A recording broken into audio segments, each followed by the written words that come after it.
बच्चों, आज हम आपका लेसन नंबर 10 चलाते हैं। पृथ्वी का चुंबक। पृथ्वी का चुंबकत्व जो है आपका, ये लेसन का नाम हो गया और लेसन नंबर 10 है आपका। इसमें पहला पॉइंट होता है धारावाही परिनालिका।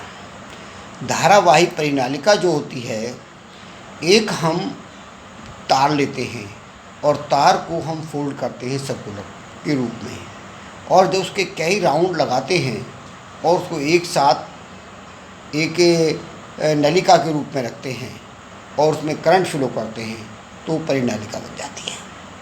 तो धारावाही परिनालिका से होता क्या है, ये आपकी दंड चुंबक की तरह हो जाती है, चुंबक की तरह वर्क करती है। जैसे चुंबक वर्क करता है, ये चुंबक की तरह वर्क करती है। इसे कहते हैं धारावाही परिनालिका। अब धारावाही परिनालिका को शॉर्ट में हम इसका नाम दें, इसे कहते हैं दंड चुंबक की तरह कार्य करती है।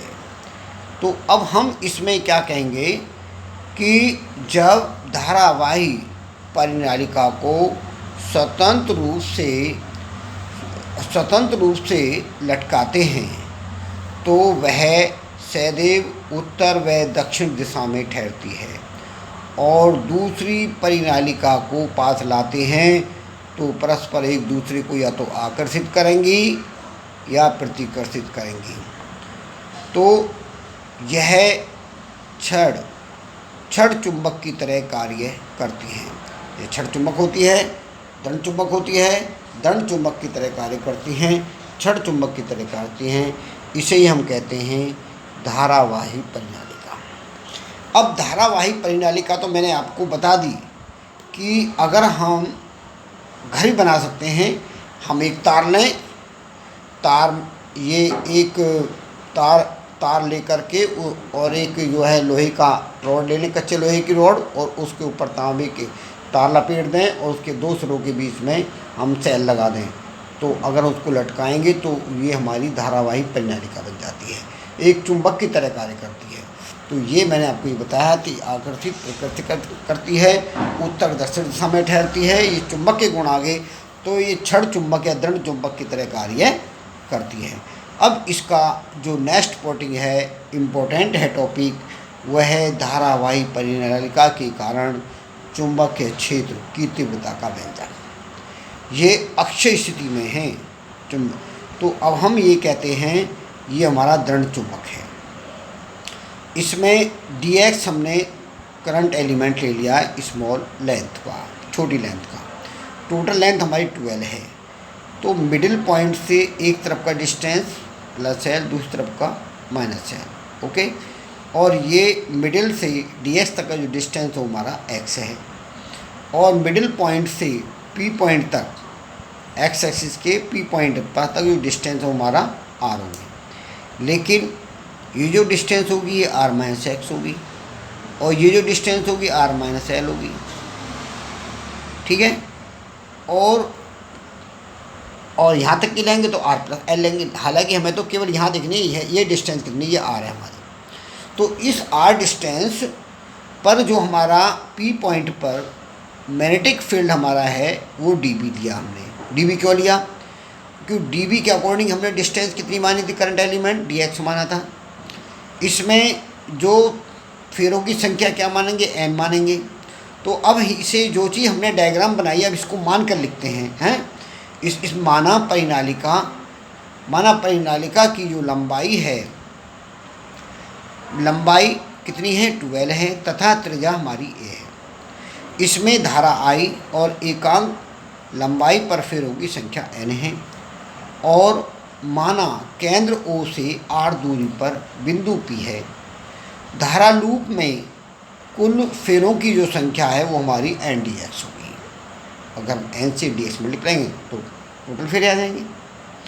धारा अवयव के कारण बिंदु P पर जो हमारा चुंबकीय क्षेत्र होता है, बाय-सावर्ट के नियम अनुसार, जो हमने पिछले टर्म पर ये प्रूव किया था, पिछले चैप्टर में आपको सिद्ध करके बताया था। यहाँ पर आपको डायरेक्ट लिखना है क्योंकि आपको वो फॉर्मूला याद होना चाहिए। मैंने कहा था ये इम्पोर्टेंट है।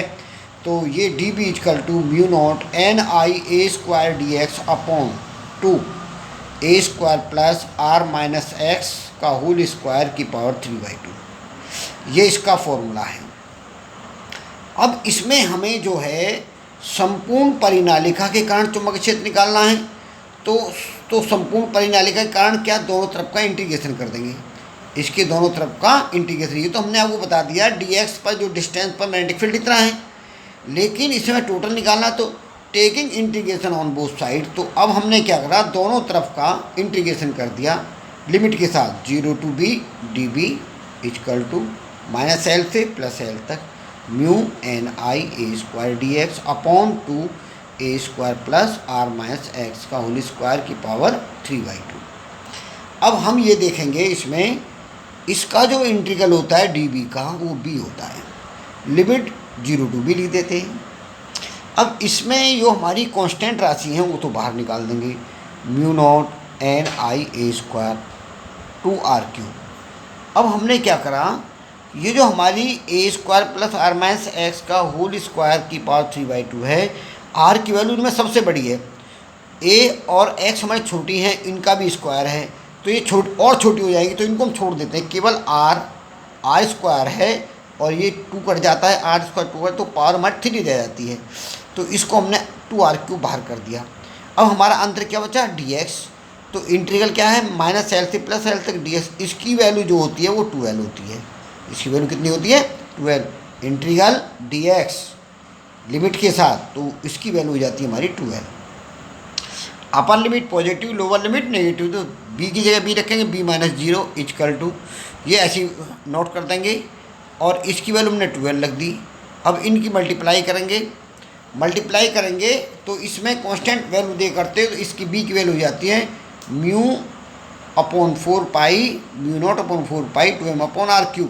अब ये m कहाँ से आ गया, जो हमारी इसमें ए स्क्वायर और पाई है, पाई हम क्या करते हैं, 2 पाई से ऊपर नीचे मल्टीप्लाई कर देते हैं, तो ये पाई ए स्क्वायर को तो हम a कहते हैं, n इंटू 12 को कैपिटल N कहते हैं, म्यू नॉट एन आई को हम यहाँ रिप्रेजेंट करके बता सकते हैं कि m इक्वल टू जो हमारी वैल्यू होती है n इंटू 12 आई पाई ए स्क्वायर, ये वैल्यू होती है, इसको हम बोलते हैं n, इसको i, इसको a। तो हमारी ये m की वैल्यू होगी m बराबर NIA। तो इस चीज़ को हमने मॉडिफाई करके आपको समझाने के लिए इसको हमने अलग करके बता दिया, नोट करके, जिससे आपको दिक्कत ना हो। तो ये b की वैल्यू आपको होगी म्यू नॉट अपॉन 4 पाई 2m अपॉन r3। इसका जो मात्रक होता है वो वेबर पर मीटर स्क्वायर होता है।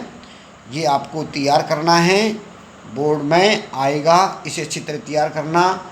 धारावाहिक परिनालिका बताई है, ये दोनों टॉपिक आपको तैयार करने हैं। कल मैं आपसे पूछूंगा, इससे अगला मैं आपकी इसकी थ्योरी कल स्टार्ट करूंगा। आज से इतने को तैयार कर लेना। ये जो आर्टिकल डेरिवेशन कराया है, very very most important in the board examination. Okay.